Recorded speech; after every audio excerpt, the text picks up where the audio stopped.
ప్రియమైన సహోదరి సహోదరులారా, ఈ భూమి మీద మానవుడు పుట్టిన నాట నుండి చచ్చిపోయేంత వరకు సంపాదించుకోవడానికి చాలా అవకాశాలు ఉన్నాయి. అందరూ ఒట్టి చేతులతో వచ్చాం. ఒట్టి చేతులతో వచ్చి కష్టపడి లేదా దొడ్డిదారిలోనో, అడ్డదారిలోనో, సక్రమైన మార్గంలోనో, రహదారి గుండానో ఏదైనా కలిసి వచ్చి అనుకున్నది నెరవేరి సంపాదనా పరులుగా, ఆస్తి పరులుగా మారిన వాళ్ళు సమాజంలో చాలా మంది ఉన్నారు. మీకు తెలుసు కదా ఆ విషయం. ఒకప్పుడు మాకు ఏముండేది కాదండి. ఈరోజు మేము ధనవంతులం, లక్షాధికారులం. ఒకప్పుడు భిక్షాటన చేసేవాళ్ళు ఈరోజు ఎలా ఉన్నారు?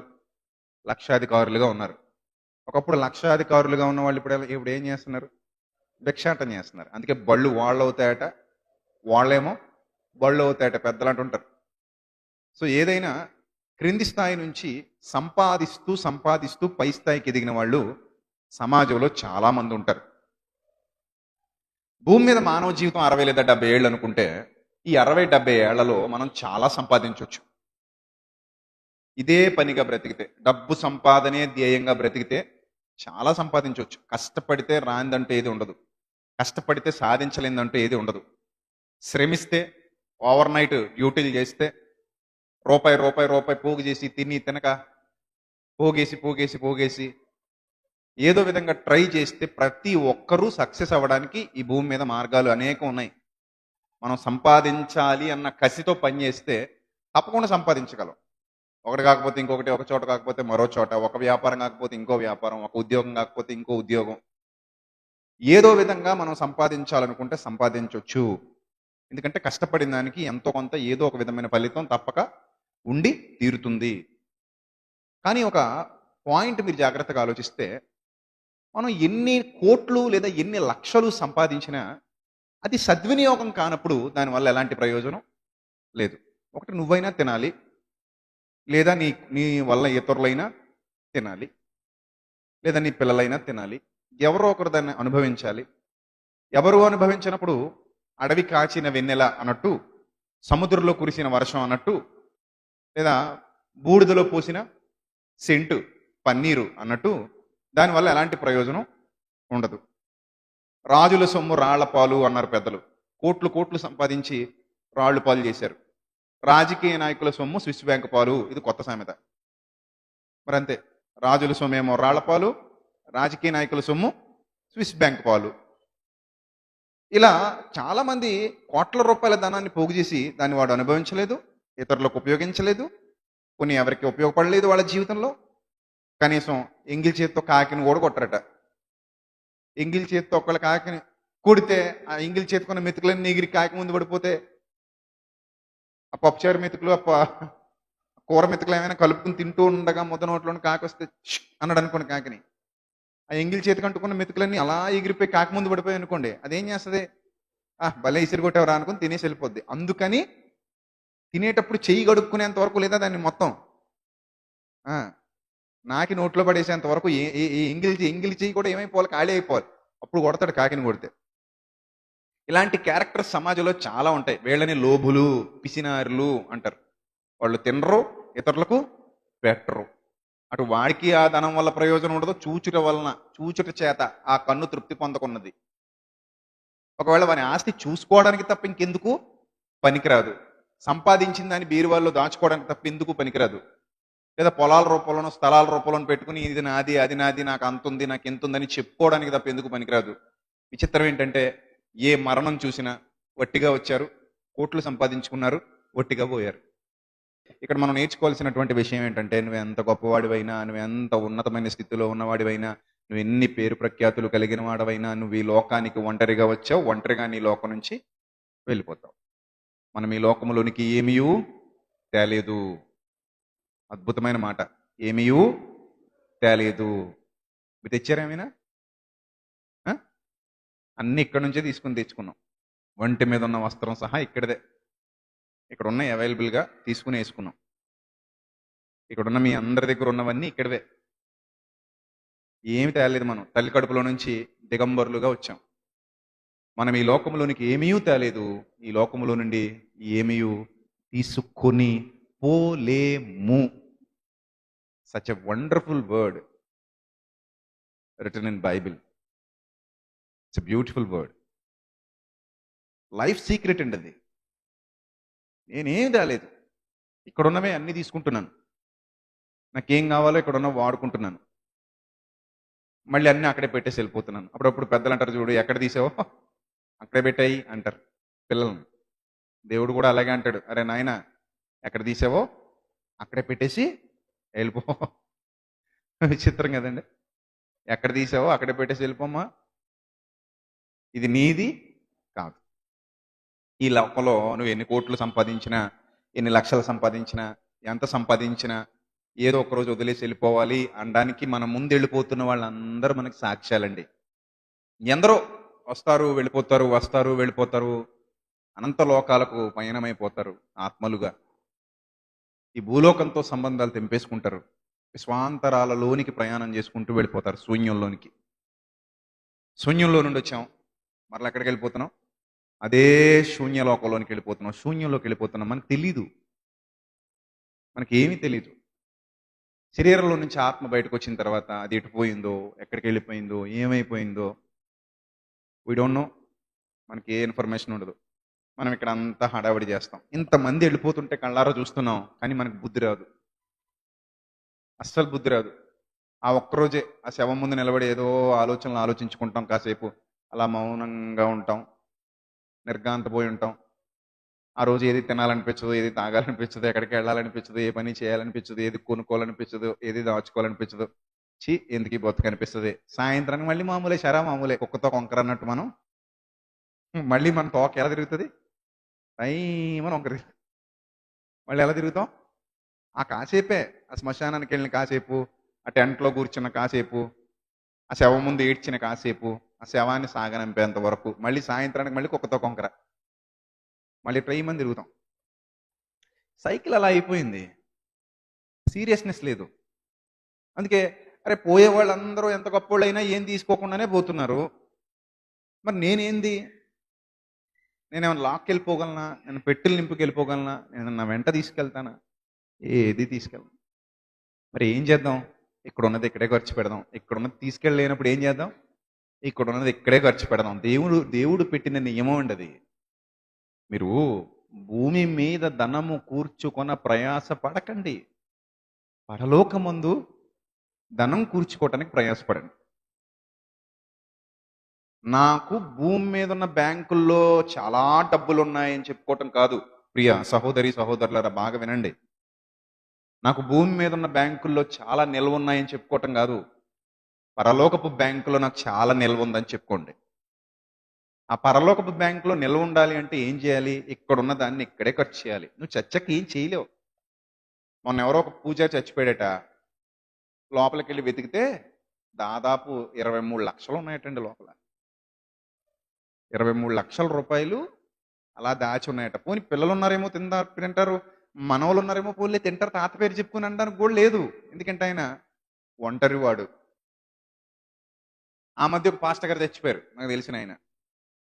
ఆయన చచ్చిపోయిన తర్వాత ఇంట్లో వెతికితే దాదాపు 7 లక్షల రూపాయలు ఉన్నాయి. ఒంటరి వాడు, భార్య లేదు, పెళ్ళి అవ్వలేదు, పిల్లలు లేరు, ఎవ్వరు లేరు. ఎవడో దూర బంధు వచ్చాయి బతికెళ్ళిపోయాడు. ఏంది ఇదంతా? నువ్వు వాడుకో, పోనీ నువ్వు ఉపయోగించుకో, తెలివిగా మలుచుకో, ఏదైనా మంచి పని చేయి, ఏదైనా సత్కార్యం చేయి, అది ఆటోమేటిక్గా దేవుని దృష్టికి చేరుతుంది. కొర్నేలి, నువ్వు చేసిన ధర్మకార్యములు నా దృష్టికి జ్ఞాపకార్థముగా చేరివి, నా సన్నిధికి చేరాయి అన్నాడండి. జ్ఞాపకార్థంగా నా సన్నిధికి చేరాయి. కొర్నేలి, నువ్వు కోకోకోల కొనుక్కుదాగా నా సన్నిధికి చేరింది అండు. కొర్నేలి, నువ్వు పలానా రెస్టారెంట్కి వెళ్ళి 10,000 ఖర్చు పెట్టావు, నా సన్నిధికి జ్ఞాపకార్థంగా చేరింది అండు. కొర్నేలి, నువ్వు ఆ కళమందిరికో, కేఎల్ఎంకో, ఇంకోటి ఏమున్నాయి మన పేర్లు గుర్తావు, ఇంకెక్కడికో వెళ్ళి 1,00,000 ఖర్చు పెట్టావు, నా సన్నిధికి జ్ఞాపకార్థంగా చేరింది నీ చుడీదార్లు, నీ శారీలు, నీ కాస్మెటిక్స్, నీ ఆర్నమెంట్స్, జోయలు కస్కి వెళ్ళినవి, శ్రీ లలితకి వెళ్ళినవి, ఖజానాకి వెళ్ళినవి, ఇవన్నీ నా సన్నిధికి జ్ఞాపకార్థముగా చేరినవి బిడ్డ అని అండ ఆయన. అదే నువ్వు రోడ్డు మీద ఆకలితో అలమటిస్తున్న ఒక బిడ్డకు తీసుకెళ్ళి నీ సొంత డబ్బులతో ఒక్క పూట భోజనం పెట్టు, అది ఆయన సన్నిధికి జ్ఞాపకార్థంగా చేరుతుంది. ఎక్కడైతే చలికి వణుకుతున్నారో ఒక్క స్వెటర్ లేదా ఒక దుప్పటి తీసుకెళ్ళి వాళ్ళకి కప్పేసిరా ఆయన సన్నిధికి జ్ఞాపకార్థంగా చేరతాయి. ఎవరైతే బేదలు ఉన్నారో ఆ బేదలు ఒక 10 మందికి భోజనం పెట్టు, వస్త్రాలు ఇవ్వు, మందులు ఇప్పించు. లేదా మన సహోదరులు ఎవరైతే బేదలు ఉన్నారో వాళ్ళ పట్ల కనికరం చూపించు. వాళ్ళ కష్టాల్లో ఉన్నప్పుడు, శ్రమల్లో ఉన్నప్పుడు, ఇరుకుల్లో ఇబ్బందులు ఉన్నప్పుడు నీ చేతనైనంత సాయం అందించు. ఆయన సన్నిధికి జ్ఞాపకార్థంగా చేరిపోతాయి. నిన్ను వలె నీ పొరుగు అని ప్రేమించి నువ్వు పొందుకున్న ఈ రక్షణ భాగ్యం అందరూ పొందుకోవాలని, నువ్వు ఎలాగైతే బలంగా నిలబడ్డావో వాళ్ళు అలాగే బలంగా నిలబడాలని, నువ్వు ఎలాగైతే ఈ సంతోషాన్ని అనుభవిస్తున్నావు వాళ్ళు ఇలాంటి సంతోషాన్ని అనుభవించాలని, నువ్వు ఎలాగైతే నశింపక నిత్య జీవం పొందినట్లయిన కుమారుడైన క్రీస్తు వైపు చూసావో ఆ సువార్త ఇంకా అనేకులకు చేరువ కావాలని, ఆ సువార్త నిమిత్తం లేదా వాళ్ళ బాగు నిమిత్తం, వాళ్ళ మారు మనసు నిమిత్తం నీ దగ్గర ఉన్న రూపాయి ఖర్చు చేయి మంచి మనసుతో. ఇవన్నీ పరలోకపు బ్యాంకులో నమోదయ్యేటువంటి విషయాలు. అందుకే మీరు పరలోకమందు ధనాన్ని కూర్చుకోండి. ఒక మంచి పనికి మనం మన రూపాయి ఖర్చు పెట్టాలి. నేను సంపాదించిన దాంట్లో కొంతైనా మంచికి వాడబడాలి. నేను సంపాదించిన దాంట్లో కొంతైనా నేను నేను ఆస్వాదించే విధంగా వాడబడాలి. అవి ఆ మంచితనపు పరిమళాలు నా హృదయాన్ని తాకాలి. దాన్నే బైబిల్ పరిభాషలో ఏమన్నారు తెలుసా? దాతృత్వము అన్నారు. ఏమన్నారు? దాతృత్వము. దాతృత్వము అంటే ఏంటి తెలుసా? లాగేసుకునే స్వభావం కాదు. ఇవన్నీ క్వాలిటీస్. క్వాలిటీ ఏంటి? దాని మీనింగ్ ఏంటి? క్వాలిటీ అంటే అర్థం ఏంటి? ఎస్, నాణ్యమైన లక్షణం. ఒక నాణ్యమైన లక్షణం ఉండాలి మనలో. ఆ నాణ్యమైన లక్షణం లాక్కునేదా ఇచ్చేదా? సమాజంలో ఎన్ని ఘోరాలు జరుగుతున్నాయి తెలుసా అండి? ఫర్ యువర్ ఇన్ఫర్మేషన్ కొన్ని విషయాలు చెప్తాను మీకు. ఒక్కనొక హాస్పిటల్కి వెళ్ళి మా కిడ్నీ ఫెయిల్ అయిపోయింది, మాకు కిడ్నీ కావాలి, పలానా గ్రూప్ కిడ్నీ 50 లక్షలు, మీకు ఓకేనా? ఓకే, డబ్బులు ఉన్నాడు, 50 లక్షలు ఓకే ఇచ్చేస్తాడు, అడ్వాన్స్ కట్టేస్తాడు. ఇప్పుడు వాళ్ళ దగ్గర ఉన్న దందా ఏంటంటే రోడ్డు పక్కన పడుకుని ఉంటారు, పిచ్చోళ్ళు తిరుగుతుంటారు, వాళ్ళకి మతిస్థిమితం ఉండదు, కానీ కిడ్నీలు బాగుంటాయి. వాళ్ళని కిడ్నాప్ చేసి తీసుకెళ్ళిపోతే అడిగే నాదుడు ఉండడు, కేసు బుక్ అవ్వదు, ఎవరు పట్టించుకోరు. కేసు ఎవరు పెడతారండి?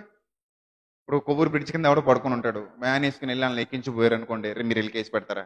ఇక్కడ ముష్టుడు ఉండాలండి, ఇక్కడ భిక్షకుడు ఉండాలి, పాపం ఇక్కడ పిచ్చి తల్లి ఉండాలి, ఇక్కడ మతిస్థిమితం లేని వ్యక్తి ఉండాలండి అని పోలీస్ స్టేషన్కి వెళ్ళి కేసు పెడతారా? కొన్ని పోలీసులు ఏమైనా అలాంటి వాళ్ళ కోసం వెతుకుతారా? వెతకరండి. వాళ్ళకి గ్రూప్ టెస్టులు చేయటం, వాళ్ళ కిడ్నీలు బాగుంటే వాళ్ళకి మొత్తం మంది ఇచ్చి ఆపరేషన్ చేసి అవి దోచేసుకోవటం, వాళ్ళని ఎక్కడ రోడ్డు మీద పడేసి వెళ్ళిపోవటం, మళ్ళీ ఆ ఫుట్పాత్ మీద పెట్టేసి వెళ్ళిపోతారు. అంటే మనిషికి వస్తువుకి ఎంత దారుణాతి దారుణమైన సంఘటనలు సమాజంలో జరుగుతున్నాయి. చాలావి పోలీసులు నోటీస్కి రావు. పసిపిల్లల్ని ఎత్తుకుపోయే బ్యాచ్, వాళ్ళ చేతులు నరికేసి, కాళ్ళు కట్ చేసేసి, కళ్ళు తీసేసి, రోడ్డు మీద అడుక్కు తినే వాళ్ళగా వాళ్ళని పెట్టి, వాళ్ళని అడ్డం పెట్టుకుని కోట్లు సంపాదిస్తున్నటువంటి దుర్మార్గులెందరో నేటి మహానగరాల్లో మంచి వాళ్ళుగా చాలామంది అవుతున్నారు. ఇలాంటి క్రూరమైన సంఘటనలు వింటున్నప్పుడు మనసుకు ఒక రకంగా బాధ అనిపిస్తుంది, చాలా కోపం వచ్చేస్తుంటుంది, ఏం చేయలేం. చాలా ఇలాంటి నీచమైన దుర్గుణాలు మెయింటైన్ చేస్తే, ఆ దుర్గుణం మనలో ఉంటే అది దేవునికి ఇష్టమైన లక్షణం కాదండి.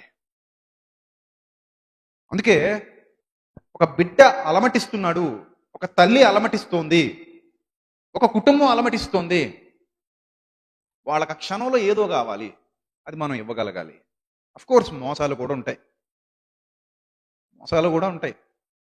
ఒకరోజు తాగుబోతుడు వచ్చాడు, నేను కారులో కూర్చున్నాను, అయ్యా 3 రోజుల నుంచి అన్నం లేదయ్యా అన్నాడు. ఆబ్వియస్లీ నేను ఒక 100 రూపాయలు ఇచ్చాను, వెళ్ళి భోజనం చేసి. ఆడ 100 తీసుకుని వెళ్ళిపోయాడు. నేను వెళ్ళి యూటర్న్ తీసుకుని కారులో, మళ్ళీ మేము యూటర్న్ తీసుకుని వచ్చేసరికి ఆడ బ్రాందీ షాప్ దగ్గర ఉన్నాడు. నేను అనుకున్నాను, నేను ఈ భోజనానికి ఇచ్చాను రా, నువ్వు ఎలా ఏడిస్తేడు నాకు సంబంధం లేదు, నా మనసు అయితే మంచినే కూరింది, నువ్వు ఏం చేసుకుంటావు చేసుకుని వెళ్ళిపోయినంతే. అంత మాత్రాన అందరూ అలా ఉంటారని నేను డిసైడ్ అయిపోతే ఇంక రేపు పొద్దున్న నిజంగా ఆకలి గలవాడు వచ్చినా కూడా నేను ఇవ్వనప్పుడు అది చాలా తప్పు అవుతుంది. వాడు నిజంగా ఆకలి గలవాడు అనుకోండి, అప్పుడు నేను ఇవ్వను. కానీ నాకు మనసు లేదు, ఫోన్లే నేనైతే నువ్వు నన్ను మోసం చేసావు, నేను నిన్ను మోసం చేయలే, నేను నిన్ను ప్రేమించా, నువ్వే నన్ను మోసం చేసావు. కోర్స్ నువ్వు నన్ను మోసం చేసినప్పటికీ నీ కడుపు నింపాలన్న లక్షణం ఏదైతే నాలో ఉందో దాన్ని మాత్రం నేను చంపుకోను. అది నిజమైన నా ఆస్తి. నాకు పరలోకపు బ్యాంకులో, పరలోకపు ధననిధిలో నా వాటా పెంచేటువంటి నా ఆస్తి. దట్ మీన్స్ దాతృత్వము, ఇచ్చే గుణము, సమృద్ధిగా ఇచ్చేటువంటి గుణము. నేనేం పట్టుకెళ్ళను ఇక్కడ నుంచి. ఈ చేతితో, వట్టి చేతులతో వచ్చాను, వట్టి చేతులతోనే ఈ లోకాన్ని విడిచిపెట్టి వెళ్ళిపోతాను. నాదంటూ ఇక్కడ ఏం లేదు. నేను ఎన్ని కోట్లు సంపాదించినా నేను అనుభవించడానికి తప్ప, చూసుకోవడానికి తప్ప, తినడానికి తప్ప, పట్టుకెళ్ళడానికి పనికిరావు. ఎక్కడ తీసానో అక్కడే పెట్టేయాలి. It's a universal rule, it's a universal law. నువ్వు ఎక్కడ తీసావో అక్కడే పెట్టేసి వెళ్ళిపో. ఈ ప్రసంగం మీకు బాగా అర్థమైతే ఇప్పుడు మిమ్మల్ని మీరు చెక్ చేసుకోండి. దాతృత్వము అనే లక్షణం మనలో ఉంటే it will give more more more to you. Yes, it's true. When you give something to someone, నీకు మరింత దేవుడిస్తాడు, ఇవ్వగలడు. It will give you more. అది నీకు మరలా తిరిగిస్తుంది. నీ వర్క్ దానికి కారణం, నీ దాతృత్వం దానికి కారణం. గుర్తుపెట్టుకోండి, కలిగిన వానికే ఇవ్వబడును ఆసక్తి, లేని వాని యొద్ద నుండి కలిగినది కూడా తీసివేయబడును. ఇలాంటి విధానంలోనే దేవుడు కూడా ఎవరు ఆసక్తి కలిగి, దయాహృదయం కలిగి, ఇతరుల పట్ల కరుణాభావం కలిగి, ప్రేమ కలిగి వ్యవహరిస్తూ ఉంటారో వారి పట్ల, వారి కుటుంబం పట్ల దేవుడు కూడా అలాంటి కరుణాభావాన్ని చూపిస్తూనే ఉంటాడు. ఒకవేళ మీకు కష్టాలు వచ్చినా, కన్నీళ్ళు వచ్చినా, దేవుని కృప మిమ్మల్ని విడిచిపెట్టిపోదు, దేవుని దయ మిమ్మల్ని విడిచిపెట్టిపోదు. ఇది విశ్వసూత్రం, నిత్య సూత్రం. గుర్తుపెట్టుకోండి, నిత్య సూత్రం, విశ్వసూత్రం ఇది. It's a universal law. మీరు తెలుసుకోవాలి దాని గురించి. మనం ఇవ్వడం వల్ల మనకు పోయింది ఏమీ లేదండి. మనం తిరిగి పొందుకుంటాం. నేను ఒక మేలు చేశానా, ఆ మేలుకు తగిన ప్రతిఫలం నాకు తిరిగి వస్తుంది. నువ్వేం విత్తుతున్నావో ఆ పంటనే తిరిగి మరలా కోస్తావు. మంచిని విత్తు, మంచిని కోసుకో, దాతృత్వం కలిగి ఉండు. It's a wonderful quality. అద్భుతమైన క్వాలిటీ అండి అది. చాలా మంచి క్వాలిటీ. చూడండి, ఒక మంచి మాట బైబిల్ గ్రంథంలో వ్రాయబడినటువంటి మంచి మాట. కీర్తనల గ్రంథం 112వ కీర్తన. కీర్తనల గ్రంథం 112వ కీర్తన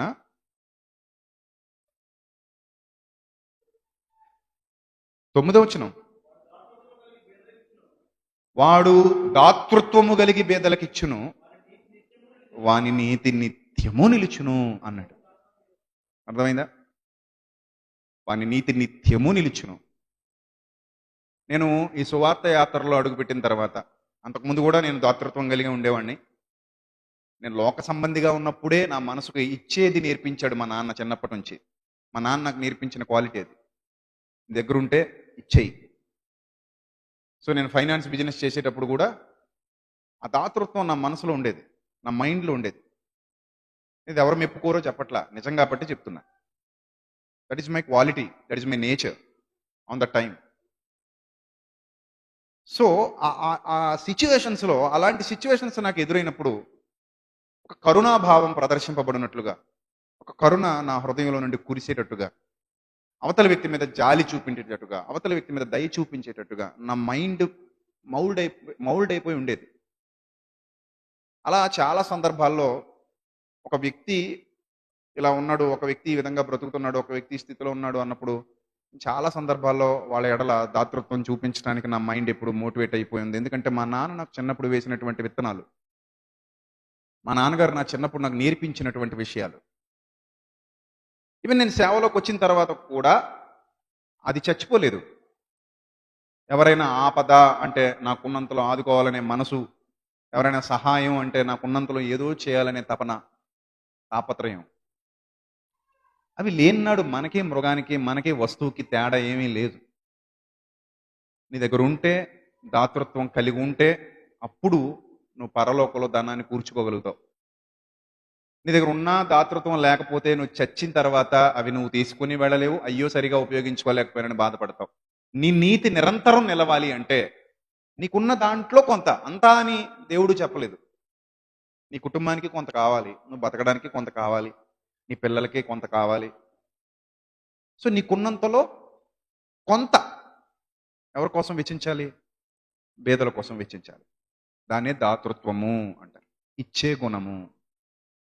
అతడు వెదజల్లి దరిద్రులకిచ్చెను, అతని నీతి నిరంతరము నిలిచెను.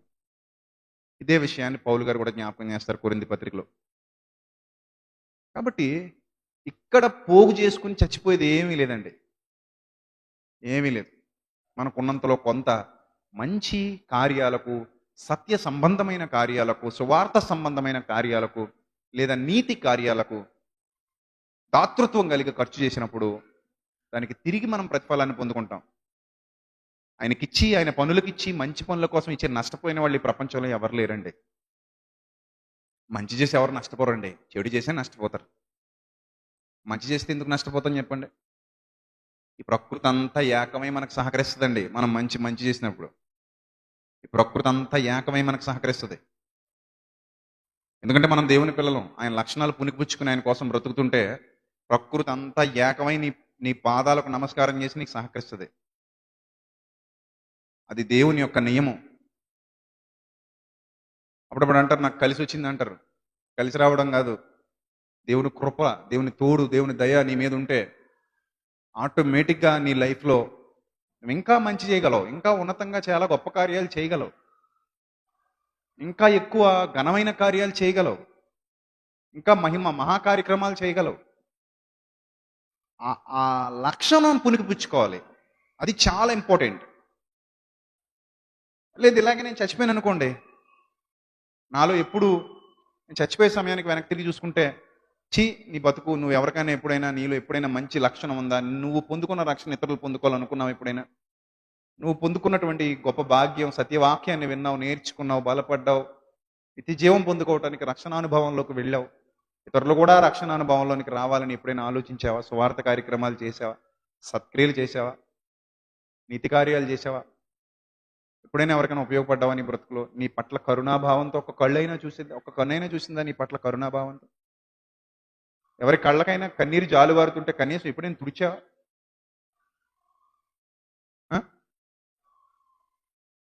ఆలోచించాలి. కొంతమంది అంటారు మనం ఏదైనా హెల్ప్ చేసినప్పుడు, బాబు నువ్వు నీ కుటుంబం చల్లగా ఉండాలి బాబు అంటారు.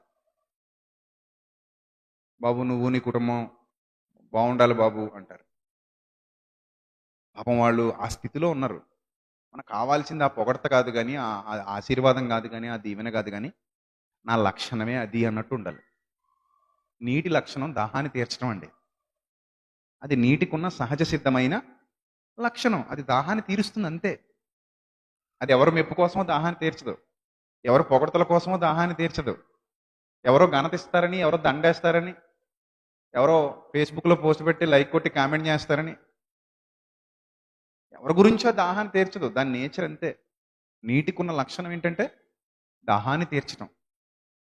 మరి నువ్వు, what is your nature? What is your nature? నీ లక్షణం ఏంటి? దాతృత్వం ఉందా మనలో? ఆ లక్షణాలు ఉన్నాయా మనలో? ఆ మంచితనం ఉందా? ఆ యోగ్యత ఉందా? ఆ ప్రేమ ఉందా? ఆ జాలి ఉందా? ఆ కరుణ ఉందా? నీ నరనరాల్లో ప్రవహిస్తుందా కరుణ? This is very important question to you and all. Just think yourself. I'm always saying this is very important to you. ఒకవేళ ఇది మనకి లేకపోతే యువర్ నథింగ్. వేస్ట్. ఒక ఆకారం ఈ భూమి మీద బతికింది, సచ్చింది, కుళ్ళిపోయింది, మట్టిలో పెట్టబడింది అంతే. వేస్ట్. అలాంటి ఎన్నో శవాలు ఉన్నాయి సమాధుల్లో వెతుక్కుంటే. మనం కూడా శవాల్లో శవానం అయిపోతా ఉంది. శ్మశానానికి వెళ్ళి ఆలోచించుకోండి. లేకపోతే భవిష్యత్తులో నేను కూడా ఈ శవాల్లో శవాన్ని అయిపోవాలంతే. నో. మరి ఏంది? I want to be a special person. Yes, I want to be a righteous person in front of God. అలాంటి మనస్తత్వం కలిగి మనం బ్రతకాలి. అలాంటి ఆలోచన విధానం కలిగి బ్రతకాలి. దాతృత్వం అనే క్యారెక్టర్ ఉండాలి. అది ఒక అద్భుతమైన పవర్. అది మనలో ఉంటే మన చుట్టూ ఒక వెలుగు నిత్యం ప్రకాశిస్తూనే ఉంటుంది. మన చుట్టూ ఆయన దూతల కావలి ఉంటుంది. అది మన కంటికి కనబడదు. ఆయన దీపంగా నీ కుటుంబం మీద, నీ మీద ఒక దీపాన్ని ప్రకాశింపజేస్తూనే ఉంటాడు. ధనవంతుడు అది లేకే వేదనకరమైన స్థానానికి వెళ్ళి ఏడుస్తున్నాడు. పాప మా బేదోడు లాజరు ఆ ఇంటి ముందే పడి ఉండేవాడట. ఇతని బల్ల మీద నుండి ఏమైనా రొట్టె ముక్కలు పడితే తిందాం అనుకునేవాడు, కానీ ఏనాడు ఓ రొట్టె కూడా ఆ బేదోడికి ఇవ్వడానికి ఇతనికి మనసు రాలా. అయ్యో పాపం, నా ముందు కుష్ఠోడు కురుపులతో ఉన్నాడు, కుక్కలు చెత్తను కురుపులు నాకుతున్నాయి, ఆకలికి చచ్చిపోతున్నాడు, జాలి చూపిద్దాం, దయ చూపిద్దాం, ఒక్క పూటే కదా ఓ భోజనం పెడదాం, ఏముంది, నా నా రొట్టె ముక్కల్లో ఒక రొట్టె ముక్క ఇచ్చినా బతికేస్తాడు. నా దగ్గర 5 రొట్టెలు ఉంటే ఒక్క రొట్టె ఇస్తే చాలు బతికేస్తాడు. ఆ కరుణ, ఆ జాలి ఈ ధనవంతుడి మనసులో పుట్టుండుంటే ఆ ధనం సద్వినియోగం అయ్యేది. ఒట్టి చేతులతో పోయాడు దౌర్భాగ్యుడు, ఏం పట్టుకెళ్ళలేదు. అందుకే నేను పాటలో రాశాను, కళ్ళ ముందు కరిగిపోవురా జీవితం అశాశ్వతం పాటలో ఈ లైన్సే రాశాను. కుక్కలు వచ్చి కురుపులు నాకుతున్నాయి, అది లాజరుకి జ్ఞాపకం. ధనవంతునికి ఉంది జ్ఞాపకం, సన్నపు నార వస్త్రము ధరించినది దేహము, జీవిత కాలపు సుఖము ధనవంతుని జ్ఞాపకము. కుక్కల కంటే హీనము ఆకలి దిగంబరత్వము, దేహము కురుపులమయము లాజరుకతి జ్ఞాపకము. ఇరువురు మరణపు వశము ముగిసెను ఆయుష్కాలము, ఒకరికి తరగని సుఖము, ఒకరికి నిత్య నరకము. కళ్ళ ముందు కరిగిపోవురా జీవితం అశాశ్వతం, లోకమందు ఏది నీదిరా జ్ఞాపకాలే నీ శాశ్వతం. అద్భుతమైన భావజాలంతో కూడినటువంటి పాటలవి. వినగా వినగా మీకు అలవాటైపోయి ఉంటాయి, కానీ కొంతమందికి వినగా వినగా ఏమైపోతాయి పాటలు, ఏమైపోతాయి అలవాటైపోతాయి, భావాలు మర్చిపోతాం, ట్యూన్కి కనెక్ట్ అవుతాం. ఇది నిజం. వినగా వినగా వినగా వినగా ఏమవుతుంది తెలుసా, పాటలో భావాన్ని ఏమో పక్కన పెడతాం, దేనికి కనెక్ట్ అవుతాం, ఒక హమ్మింగ్కి, ఒక ట్యూన్కి. తననాని తనని నానెనా తననాని నాననా, లోకమందు ఏది నీదిరా జ్ఞాపకాలేగా శేషం. బాగుందా లేదని పాడుకుంటూ ఉంటాం, వంట చేసుకుంటూ, ఇంకో పని చేసుకుంటూ, ఇంకో పని చేసుకుంటూ. దేనికి కనెక్ట్ అయ్యాం, ట్యూన్కా లిరిక్కా? ట్యూన్కి కనెక్ట్ అయ్యారా, లిరిక్ కనెక్ట్ అయ్యారా? ట్యూన్కి కనెక్ట్ అవుతారు ఎక్కువ మంది. అందుకే చూడండి, పాట చాలా బాగుందని ట్యూన్ బాగుంటాయి, ట్యూన్ బాగపోతే పాట బాగోలేదండి, నువ్వు అందులో ఎంత గొప్ప లిరిక్స్ పెట్టు, ఆ పాట ఎక్కదు. సో ట్యూన్కి కనెక్ట్ అయితే మంచిదే, కనెక్ట్ అవ్వండి, తప్పలేదు. బట్ లిరిక్ని, అందులోని భావాన్ని విస్మరించకండి. ఆ భావం కూడా చాలా ఇంపార్టెంట్. అర్థమైందా? నేను రాసిన పాటల్లో జీవిత సత్యాలు ఉంటాయి. ఈ లోకమందు నీవు బాటసారిరా, ఇది పాఠాలు నేర్చుకునే పాఠశాలరా, ఉలి దెబ్బ తగలకుంటే శిల్పమేదిరా, శిలలాగి ఉండిపోతే విలువలేదురా. ఇవన్నీ జీవిత సత్యాలు. ట్యూన్కి కనెక్ట్ అయ్యామనుకోండి, తానాని నాని నాని తాని నాని నా తన నాని నానా తన నాని నానా, నో యూస్. ఎప్పుడైతే లిరిక్కి కనెక్ట్ అవుతావో, ఆ భావానికి కనెక్ట్ అవుతావో, ఆ భావాలు నీలో కొత్త మనిషిని నిద్రలేపుతాయి, నేను ఒక కొత్త వ్యక్తిగా తీర్చిదిద్దుతాయి. అలాంటి తమ్ముళ్ళు నాకు కావాలి, అలాంటి చెల్లెళ్ళు నాకు కావాలి, అలాంటి అన్నయ్యలు నాకు కావాలి, అలాంటి అక్కలు నాకు కావాలి. నేను కోరుకునేది అదే, ఒక బోధకుడిగా, ఒక సేవకుడిగా, మీ అన్నయ్యగా, మీ తమ్ముడిగా. నా బాధ అదే, నా ఆవేదన అదే. మీలో కొత్త వ్యక్తిని నిద్రలేపండి, మీలో సరికొత్త వ్యక్తిని నిద్రలేపండి. నిద్రపోకండి, బయటికి రండి, మేల్కోండి, కొత్తగా ప్రయాణాన్ని మొదలు పెట్టండి. ఇది రూపాయి ఉందా, 10 పైసలైనా నీ సంతోషానికి వినియోగించుకో. ఏంటి నీ సంతోషం ఆ 10 పైసల్లో అని అంటే, సినిమాకి వెళ్ళినా సంతోషం వస్తుంది, రెస్టారెంట్కి వెళ్ళినా సంతోషం వస్తుంది, షాపింగ్కి వెళ్ళినా సంతోషం వస్తుంది, నీకు కొత్తది ఏదో కొనుక్కున్నా నీకు సంతోషం వస్తుంది, నేను కాదని అన్నట్లా. బట్ ఆ సంతోషం మాత్రమే కనెక్ట్ అయితే అది పరలోకంలో రికార్డ్ అవ్వదు. నా సన్నిధికి జ్ఞాపకార్థముగా చేరాయి బిడ్డ అని వాటిలో ఏ ఒక్కదాని గురించి నీ పరలోకపు తండ్రి రాసుకోడు. అలా నేను వద్దని చెప్పట్లేదు సుమా, చేసుకో, తప్పలేదు. నువ్వు ఫ్యామిలీతో సరదాగా రెస్టారెంట్కి వెళ్ళు, తిను, హ్యాపీగా ఫ్యామిలీతో ఉండు, మంచి చీర కొనుక్కో, కట్టుకో, ఊరంతా తిరిగి చూపించుకో, నిన్నెవరు వద్దనలా. నీ ఫ్యామిలీతో సంతోషించు, నీ కుటుంబ సభ్యులతో సంతోషించు, నీ పిల్లలతో సంతోషించు, ఆనందించు. బట్ నీకున్న దాంట్లో కొంత బీదల కోసం, ఎవరినైతే ఈ లోకంలో ఎవరైతే చీకట్లో మగ్గిపోతున్నారో వాళ్ళ కోసం, సత్కార్యాల కోసం కొంతైనా వెచ్చించు. అది నిత్య జీవంలో నీకు వాటా తీసుకొస్తుంది. అంతేగాని నేను సంపాదించా చచ్చా అంటే ఏముండదు. ఏం పట్టుకెళ్ళమండి, నేను చెప్తున్నాను కదా. అది మాదే, ఇది మాదే, ఇది మాదే, అది మాదే. రేపొద్దున 6 అడుగులు కూడా నీది కాదురా బిడ్డ. పడేసిపోయారు, నిన్ను కాల్చేసిపోయారు, బూడిదైపోయావు, బూడిద చేసిపోయారు నిన్ను. నీ పేరు మీద ఉన్న దస్తావేజులు అలాగే ఉన్నాయి, నీ పేరు మీద ఉన్న నోట్లు అలాగే ఉన్నాయి, బాండ్లు అలాగే ఉన్నాయి, నువ్వు పెట్టిన పెట్టుబడులన్నీ అలాగే ఉన్నాయి, కానీ బూడిదైపోయావు. Waste of time, waste of life, ఇవన్నీ వేస్ట్. అందుకే వ్యర్థం వ్యర్థం వ్యర్థం అంటాడు గురుగారు.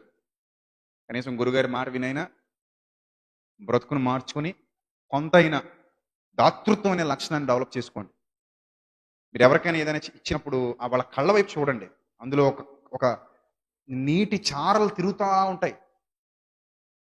మీ పట్ల ఆరాధనా భావంతో చూస్తారు వాళ్ళు. చాలీ జీవితానికి అనుకోండి, అంతే. చాలీ జీవితానికి. వాళ్ళ మెప్పు మనకొద్దు, వాళ్ళ పొగడ్తలు మనకొద్దు. ఎవరో ఏదో మనం పొగిడితే మనకు వచ్చేది ఉండదు, ఏడ్చేది ఉండదు. మన మనసు మనకు సంతృప్తినివ్వాలి. కొర్నేలు వలె మనం చేసే ప్రతి మంచి కార్యం ఆయన సన్నిధికి చేరాలి. అలాంటి లక్షణాలు కలిగి మీరు అందరూ ఉండాలని. నాకు సమయం తక్కువ ఉంది, అందుకే తక్కువ మాట్లాడాను. మొత్తం మీద ప్రసంగం ముగిసింది. తలలో వంచండి, ప్రార్థన చేసుకుందాం. పరిశుద్ధుడా కన్న తండ్రి, దయగలిగిన దేవ, ఇంతవరకు మీ పిల్లలకు విలువైన మీ మాటలు అందించడానికి మీరు సహాయం చేశారు. అందుని బట్టి స్తోత్రం తండ్రి. వెతబడిన వాక్యం ప్రియులైన నా సహోదరులందరి హృదయాల్లో 30 60 100 ఫలింపు చేయండి. వారు విని విడిచిపెట్టే గుంపులో గాక విన్న వాక్యాన్ని అనుసరించి జీవించగలిగే భాగ్యాన్ని ప్రసాదించమని, ఘనత మహిమ ప్రభావములు మీకే చెల్లిస్తూ జరగబో సెమినార్ని ఘనంగా జరిపించమని, ఈ కోవిడ్ వల్ల ఒమిక్రాన్ వల్ల ప్రభావ ఏ అపాయము సంభవించకుండా మీ బిడ్డలందరినీ కాపాడమని, మీ సత్యవాక్యంలో ప్రతి ఒక్కరిని నిలువబెట్టమని క్రీస్తు నామంలో ఈ ప్రార్థన మనవులు అడిగి వేడుకొనిచున్నాం మా కన్న తండ్రి. ఆమేన్. అందరికీ వందనాలు. God bless you.